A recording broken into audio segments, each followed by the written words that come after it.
All right, build diary updates.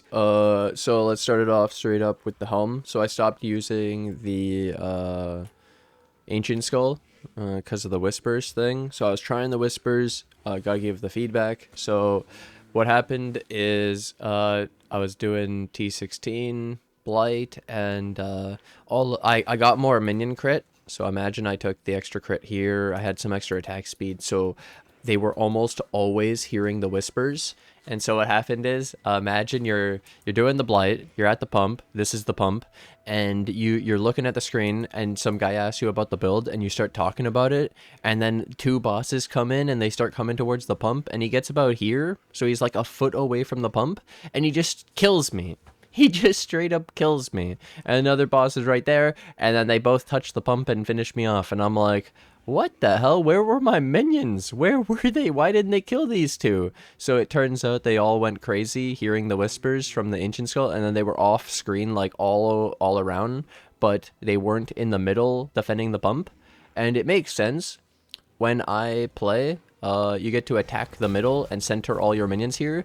Now imagine if the zombie came over here to the right and then heard the whispers over here. My theory is that they recenter their aggro here. So instead of being centered on the pump, they're centered over here.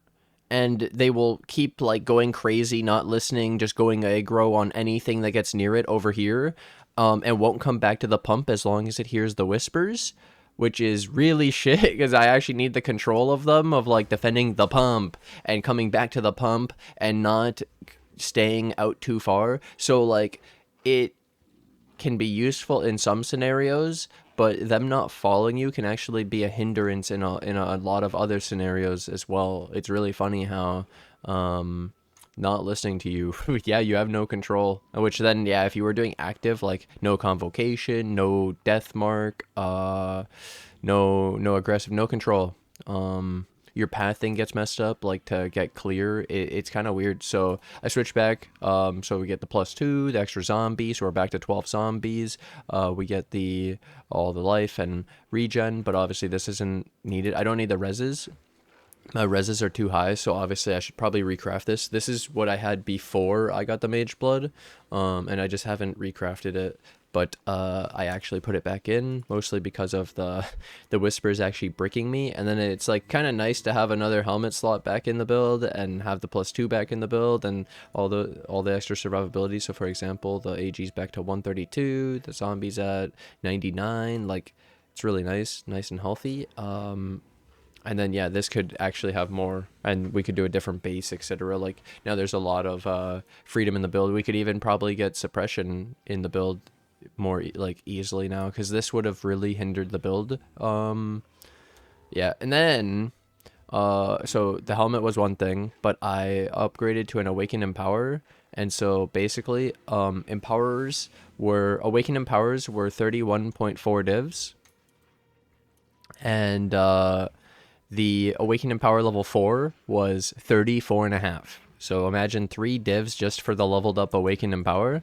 And so that's a waste because I just bought the unleveled one, came to the menagerie, bought some wild bramblebacks, and then you can do this, increase the level of non-corrupted Awaken gems by 1. So I just did that 3 times, got the Awaken and Power level 4. And then the Doriani's Institute, the lapidary lens, the double corrupt gem, uh, you know, Alva, the odds of getting the +1 level is 25%, so 1 in 4. So I was doing the math. It was like I'm spending, let's say, like 32 per Awaken and Power 4, and you have to do 4 of them. So it was like 128 div cost to try to get an Awaken and Power 5, which like you should get it. You're on average, you should. And then the Awaken and Power 5 was 190 divs. So I just gambled my own, and in 2 I got it. So plus 180 divs, only spent like 64, 65. easy clap. And yeah, I was supposed to spend like 128, 130, and then get 180 out of it. Obviously, you have to still hit the Awaken in Power 5, which I did easy. So then they had +2, it's Awaken in Power 7. And then I upgraded the Ami from the Dragon Replica Dragon Fang's Flight for the +3 to an Uul-Netel's Vow. And Uul-Netel's Vow, you get the extra Chaos Res, but you can also 7-link your chest. So the socketed support gem is actually supporting the body armor. And so you have the +4, then the 6-link, then this as well, plus the aggressive. Okay, so then I did Impale support. You could also do Behead and Ruthless. All three are fine. Behead for the extra range and some Headhunter buffs. Impale for just straight up deeps through Impale, and Ruthless for the stuns if you want the extra survivability, and you can actually stun, because in Blight you can't stun, so it's a waste. But yeah, this Ami was a huge DPS increase, especially because honestly the zombies were 34 without the helmet. We had it 34 with the Ancient Skull, so going like 34 to 36 to 30 like 9 not as required, where getting this extra link with the Impale is like a lot more damage rather than the levels. And like I showed, the survivability, we're at 99,000 HP on them because they're the normal zombie, no slamming, so we get the more life on them. Oh, that's really sick. Big deeps. And then yeah, 36, so technically we could lose 2 levels, so you could have like just a +2 chest and this would work. Yeah, instead of the +4. So then you could technically use any chest with corruptions, which is pretty sick.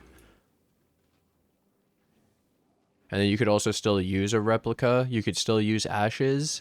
But Uul-Netel's Vow is a really sick Ami, and I think it'll be like our go-to as an in-between before the Simplex Ami, where like that +2 with extra mods is going to be really powerful, but you have to get the base plus craft it. It's really expensive. Yeah. So then, been doing... I moved up to AFK tier 16 Blight, and I've noticed more stacked decks, more golden oils, more tainted oils, more of the higher frags, better scarabs, etc. Some more loot. It's quite a bit harder, but then I have been succeeding. I have the damage, so that's pretty nice. And yeah, I switched to a Bottle of Faith, and then I actually switched the tree a little bit. So because I was Ancient Skull, I had all this extra regen. I don't need it, so I saved like 7 or 8 points. And so I put back in this jewel socket with these points and the extra life. This is for the Inspired Learning. The extra rare buffs are fucking amazing. And then you get the extra 10% as chaos, and then this was 25% increased effective consecrated ground you create, and it actually works on the Bottled Faith. So you get like giga regen. And I also switched one of my shitty jewels. I had like some basic jewel like this one or this one. I don't remember which one it was. It was basic. It was just like minion damage, life. So then I instead went, okay, if it's just life, basically, here, let's get a Watcher's Eye in the build. And so I did this one because it was only one div. You could spend a lot. Like, for example, if you did the double determination one with Fizz damage reduction and armor, that one was like 80 divs. But for this one, because pretty much I was like, let's just get one that has mods that match with what I'm doing. So determination, vitality, grace or haste, depending on what I'm running. Grace for like beyond and delving and mapping, and haste is for blight. Okay, so then I just ran determination vitality, because if I'm swapping the grace and the haste, then it's not going to be all the time, so it'd be annoying to have to keep switching this Watcher's Eye as well.